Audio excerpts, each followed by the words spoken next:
사도신경으로 우리의 신앙을 고백합니다. 전능하사 천지를 만드신 하나님 아버지를 내가 믿사오며 그 외아들 우리 주 예수 그리스도를 믿사오니 이는 성령으로 잉태하사 동정녀 마리아에게 나시고 본디오 빌라도에게 고난을 받으사 십자가에 못 박혀 죽으시고 장사한 지 사흘 만에 죽은 자 가운데서 다시 살아나시며 하늘에 오르사 전능하신 하나님 우편에 앉아 계시다가 저리로서 산자와 죽은 자를 심판하러 오시리라. 성령을 믿사오며 거룩한 공회와 성도가 서로 교통하는 것과 죄를 사하여 주시는 것과 몸이 다시 사는 것과 영원히 사는 것을 믿사옵나이다. 아멘. 찬송가 80장 찬송합니다.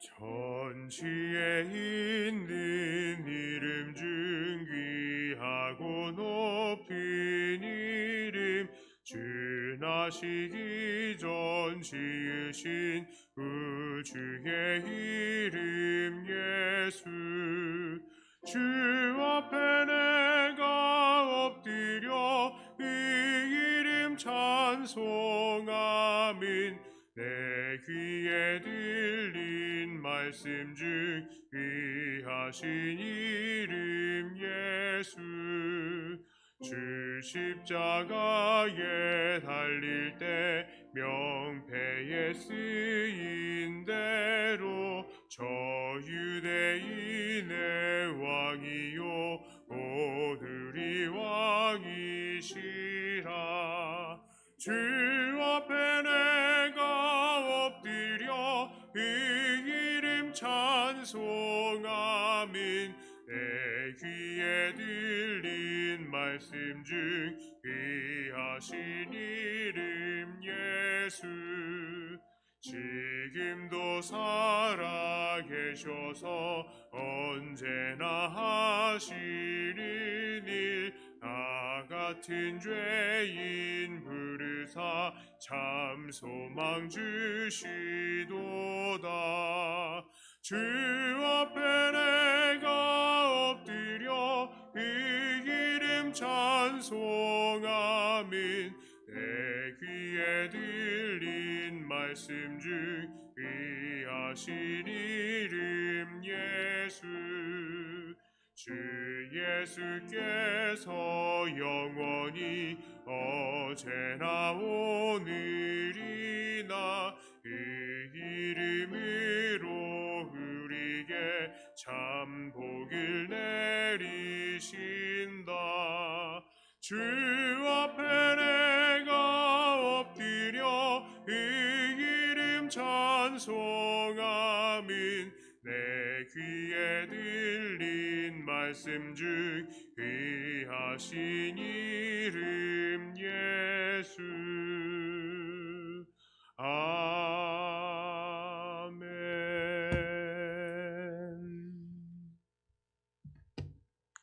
하나님 말씀은 에스겔 42장 13절부터 20절까지의 말씀입니다.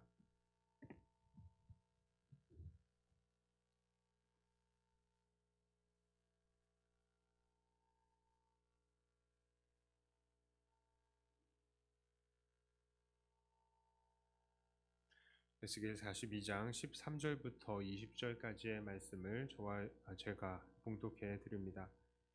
그가 내게 이르되 좌우 골방 뜰 앞 곧 북쪽과 남쪽에 있는 방들은 거룩한 방이라 여호와를 가까이 하는 제사장들이 지성물을 거기에서 먹을 것이며 지성물 곧 소제와 속죄제와 속건제의 제물을 거기 둘 것이니 이는 거룩한 곳이라 제사장의 의복은 거룩함으로 제사장이 성소에 들어갔다가 나올 때에 바로 바깥뜰로 가지 못하고 수종드는 그 의복을 그 방에 두고 다른 옷을 입고 백성의 뜰로 나아갈 것이니라 하더라. 그가 안에 있는 성전 측량하기를 마친 후에 나를 데리고 동쪽을 향한 문의 길로 나가서 사방 담을 측량하는데 그가 측량하는 장대 곧 그 장대로 동쪽을 측량하니 500척이요 그 장대로 북쪽을 측량하니 500척이요 그 장대로 남쪽을 측량하니 500척이요 서쪽으로 돌이켜 그 장대로 측량하니 500척이라. 그가 이같이 그 사방을 측량하니 그 사방 담 안 마당의 길이가 500척이며 너비가 500척이라. 그 담은 거룩한 것과 속된 것을 구별하는 것이더라. 아멘. 자, 에스겔 42장은 성전의 방들 및 이 성전을 둘러싼 담에 대한 설명을 하고 있습니다. 먼저 성전의 이 골방에 대해서는 무엇이라고 말하고 있습니까? 성전의 좌우에는 골방이 있었습니다. 그런데 성전이 동쪽을 향하고 있으니까 이 방들은 북쪽과 남쪽에 배치되어 있다라고 말하고 있는 것이죠. 자, 이곳에는 제사장들이 지성물을 먹으며 또한 지성물 곧 소제와 속죄제와 속건제의 제물을 거기에 둔다라고 말합니다. 그리고 그 방에서는 거룩한 제사장의 의복으로 갈아입는 곳이다라고 말을 하고 있습니다. 그래서 제사장은 성소에 갔다가 바깥들에 나갈 때에도 그 방에서 옷을 갈아입어야 한다라고 말합니다. 안뜰도 아니고 바깥에 그 바깥도 아니고 바깥뜰인데도요. 바깥들을 거기서도 옷을 갈아입어야 된대요. 또한 오늘 말씀에서는 성전을 둘러싼 담장에 대해서도 이야기를 합니다. 이 담장 안쪽에 마당의 길이는 가로 세로 각각 500척이다라고 하는데요. 이 500척은 오늘날로 하면 한 250에서 260m 정도 되는 길이인데 성전의 주변에 이렇게 정사각형으로 마당이 250m씩 펼쳐져 있고 그 끝에 이제 담이 세워진 것입니다. 이 담장의 역할이 무엇입니까? 20절을 보니까 이 담장은 거룩한 것과 속된 것을 구별하는 것이다 라고 말을 합니다. 여기서 우리는 에스겔 42장에서 아주 자주 의도를 가지고 여러 차례 반복하면서 기록이 되는 단어를 발견할 수 있습니다. 그것은 바로 거룩입니다.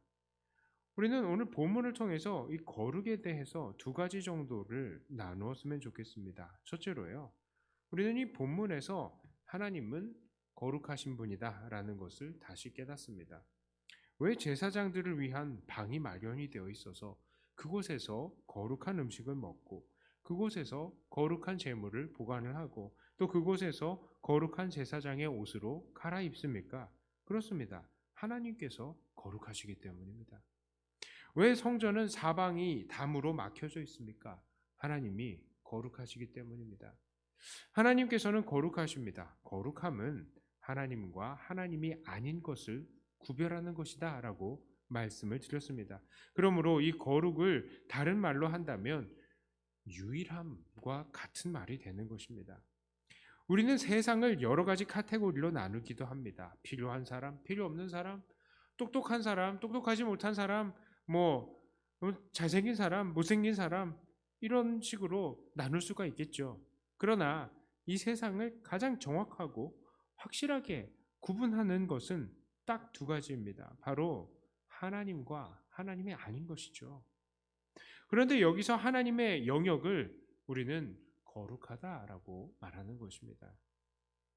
그런데 우리가 성경을 보면 정말로 놀라운 말을 발견할 수 있습니다. 그것은 바로 하나님께서는 이 땅의 것들을 거룩하지 않았던 것들을 거룩하게 구별하기를 명하시는 겁니다.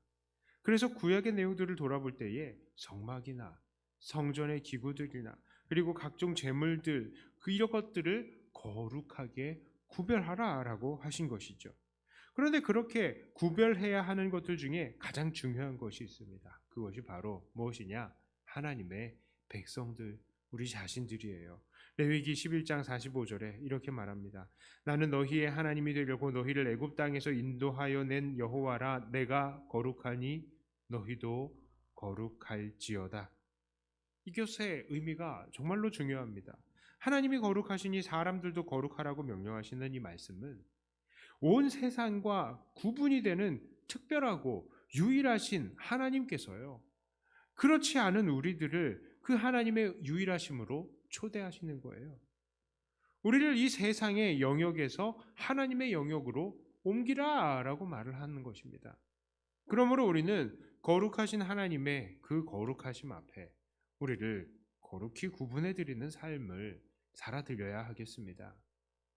세상 사람들과 똑같이 사는 것이 아니라, 세상 사람들 노는 곳에서 같이 노는 게 아니라, 세상 사람들 생각하는 대로 그대로 살아가는 게 아니라, 세상 사람들 고민하고 걱정하는 거 똑같이 걱정하는 것 아니라, 하나님의 영역 안에서 하나님을 누리시는 삶을 사시기를 바랍니다. 자, 두 번째로 거룩에 대해서 또 언급하고 싶은 것은 바로 거룩이란 우리의 태도에 달려 있다는 것입니다. 이게 무슨 말이냐? 자, 오늘 본문을 보면 제사장은 성전에 들어갔다가 나올 때에 이 제사장의 방에서 거룩한 옷을 갈아입었다라고 합니다. 자, 그리고 옷을 갈아입고 나서야 마당으로 나갈 수 있는 거예요. 자, 그런데 이것은 거룩의 논리로 따지자면 말이 되지가 않습니다. 이게 왜 말이 되지 않느냐? 성경의 말씀대로 하자면 바깥에 옷을 입고 성전의 마당에는 나갈 수 있다. 성전의 바깥들에는 나갈 수 있다라는 거잖아요. 그러면 자, 그렇다면 성전의 바깥들은 거룩하지 않은 곳입니까? 분명히요. 성전의 이 마당, 성전 바깥들은요. 세상과 성전의 사이를 담으로 구분하고 있어요. 그러니까 성전의 마당도 성전의 바깥들도 거룩한 곳입니다. 자, 그러니까 이게 논리가 꼬여버리는 것이죠. 성전의 완전히 바깥, 성전 담의 바깥에서 성전 안으로도 이 담이 있어서 성전 바깥들과 세상을 거룩하게 구분을 하는데 그 바깥들에는 거룩하지 않은 옷을 입고 나갈 수 있다고요? 이 논리가 꼬여버리는 거예요. 여기서 우리는 확신할 수 있습니다. 거룩은요, 어떠한 영역이나 어떠한 물건 자체가 거룩한 게 아니라 바로 그 물건이나 장소에 대한 우리의 마음과 태도에 달려 있다는 거예요. 그게 바로 거룩인 것입니다. 하나님을 두려워하면서 하나님 앞에 우리를 구분해내는 것이, 그 태도가 바로 거룩이라는 거예요. 이제 우리는 오늘 말씀을 더 깊이 묵상하면서 그러면 우리의 삶에 적용을 해보아야 하겠습니다. 자, 오늘 에스겔에게 보여주신 성전의 환상은 사실 예수 그리스도로 인해서 거룩한 성전이 되는 우리 개개인과 우리의 모임인 교회가 어떠한 모습을 가지게 될지를 미리 가르치시는 것이죠. 자, 그렇다면 오늘날 주의 성전이 된 우리는 어떤 자들이 되어야 합니까? 그렇습니다. 우리는 거룩한 하나님을 모시며 거룩한 삶의 태도를 가진 거룩한 성전이 되어야 되는 거예요. 그래서 성경은 이렇게 말씀합니다. 베드로전서 1장 14절부터 17절까지요. 너희가 순종하는 자식처럼 전에 알지 못할 때에 따르던 너희 사욕을 본받지 말고 오직 너희를 부르신 거룩한 이처럼 너희도 모든 행실에 거룩한 자가 되라. 기록되었으되 내가 거룩하니 너희도 거룩할지어다 하셨느니라. 너희는 고린도전서 3장 16절부터 17절까지예요. 너희는 너희가 하나님의 성전인 것과 하나님의 성령이 너희 안에 계시는 것을 알지 못하느냐? 누구든지 하나님의 성전을 더럽히면 하나님이 그 사람을 멸하시리라. 하나님의 성전은 거룩하니 너희도 그러하니라. 하나님께서는요, 우리의 매 순간의 행실이 거룩하기를 원합니다. 우리가 거룩하신 하나님을 모시는 성전이고요. 또 그 하나님을 늘 거룩한 태도로 대하며 살기를 바라는 것입니다. 그러므로 우리가 어디에서 무엇을 하건 우리 하나님이 지켜보신다는 것을 잊지 말고 우리의 삶을 하나님 앞에 거룩하게 구분하며 지켜내시기를 바랍니다. 그것으로 하나님께 기쁨과 영광을 돌려야 하겠습니다. 세상 사람들 가는 대로 가지 않고 세상 사람들 추구하는 것 따라가지 않고 오직 우리는 거룩하게 나를 하나님께 구분해 드리면 되겠습니다. 우리의 가정이, 우리의 개개인이 어디에서나 하나님 앞에 거룩한 태도를 지킬 때에 우리는 거룩해집니다. 그러므로 이렇게 우리를 거룩하게 구분해 드림을 통하여 하나님께 기쁨과 영광을 돌리시는 참된 주의 성전이 되시는 저와 여러분들이 되시기를 주님의 이름으로 축복합니다. 기도합니다. 하나님, 거룩하지 않았던 우리를 택하셔서 거룩으로 초대하시고 유일하신 그 하나님의 영역으로 들어오게 하심을 감사합니다. 우리를 거룩하게 구분하셨으니 우리가 거룩하신 하나님을 늘 모셔드리며 우리의 태도가 늘 거룩하여 하나님 앞에 정말 보시기에 깨끗한 그런 성전이 되게 하여 주시옵소서. 우리의 삶은 거룩해야 될 것입니다. 세상에서 누구를 만나건 어디에 있건 정말 우리는 우리를 깨끗이 구분해 드림을 통하여 하나님의 기쁨이 되며 우리의 매일의 삶이 하나님께서 정말 받으실 만한 거룩한 제물이 되게 하여 주시옵소서. 우리가 하나님께 올리는 기도 또한 하나님 앞에 구분이 된 그런 깨끗한 것들이 되기를 원합니다.